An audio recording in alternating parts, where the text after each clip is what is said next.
कहा गया था कि हम ना 3 में ना 13 में, दिल्ली में भी यही बात हुई थी। लेकिन ये बहुत अच्छी बात है, लोकतंत्र की खूबसूरती है कि ये फैसला जनता को करना होता है। अगर ये पार्टियों का फैसला होता है तो शायद ये सबको 3 और 13 में ही गिनती बात होता। लेकिन जनता जो इस समय वहाँ परेशानियों से जूझ रही है, महिलाएं महंगाई से जूझ रही हैं, युवा रोजगार के लिए लड़ रहा है, तो देखिए ये कोई विकास का मॉडल नहीं है। 27 साल में भी अगर आज इनको बहुत बड़े बड़े वादे करने पड़ रहे हैं कि हम ये आएंगे सत्ता में तो करेंगे, आपने ये बताया क्या कि हमने आज तक 27 साल में क्या किया? अभी मेरे बड़े भाई साहब बैठे हुए हैं, तो वो बता देना कितना रोजगार दिया। आज भी 4 लाख पंजीकृत बेरोजगारों की संख्या है वहाँ नेहा जी।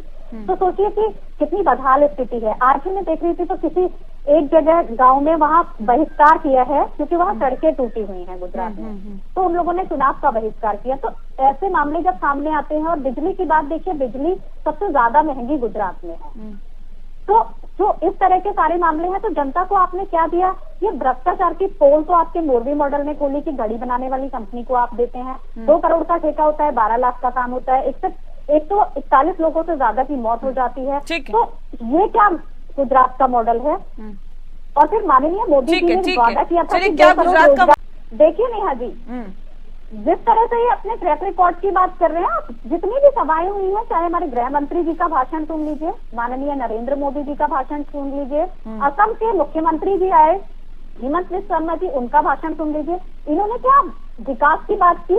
विकास का नाम तक जुबान पे नहीं आया। 27 साल के आप पुराने चुनाव देखिए, 2017 के आप प्रचार प्रसार को देखेंगे और आप देखेंगे तो जमीन आसमान का अंतर नजर आता है। आज बात किस पर की जा रही थी? क्योंकि अपने मुद्दे और अपना काम गिनाने के लिए नहीं था, तो आज बात हो रही थी लव जिहाद की, आज बात हो रही थी आतंकवाद की, आज बात हो रही थी 2002 के दंगों की।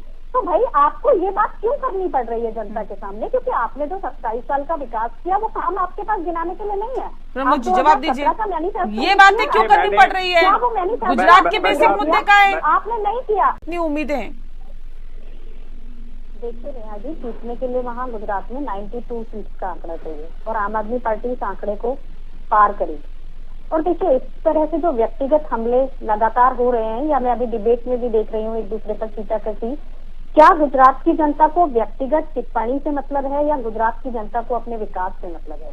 वहाँ की महिलाओं जो महंगाई से जूझ रही हैं इससे मतलब है, युवाओं को रोजगार से मतलब है, बच्चों को शिक्षा से मतलब है, जो स्वास्थ्य के लिए तरस रहे हैं उन्हें स्वास्थ्य व्यवस्थाओं से मतलब है, या व्यक्तिगत टिप्पणियों से मतलब है? अब जनता को भी इस ओर जागना पड़ेगा कि जनता इन व्यक्तिगत टिप्पणियों के हमलों को देख करके वोट करने जाती है या अपने लिए विकास जो पार्टी करना चाहती है उसके लिए वोट करना चाहती है। जनता जब तक जनता से जुड़े मुद्दों पर वोट नहीं करेगी और लास्ट समय में जब जनता के मुद्दों से राजनीति भटक करके ध्रुवीकरण और अन्य मुद्दों पर चली जाएगी, तो ना भारत का विकास होगा और ना किसी राज्य का विकास होगा। नहीं, अब जनता को भी बहुत सोचना पड़ेगा कि वो क्या चाहती है, क्योंकि 27 साल एक बहुत लंबा समय होता है नेहा जी किसी पार्टी के लिए विकास करने के लिए, कोई छोटा समय नहीं है।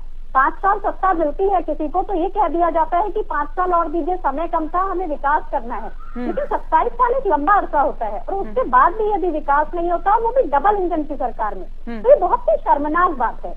और ठीक है, 10 सेकंड में जवाब दीजिए प्रमोद जी, 10 सेकंड, सिर्फ 10 सेकंड।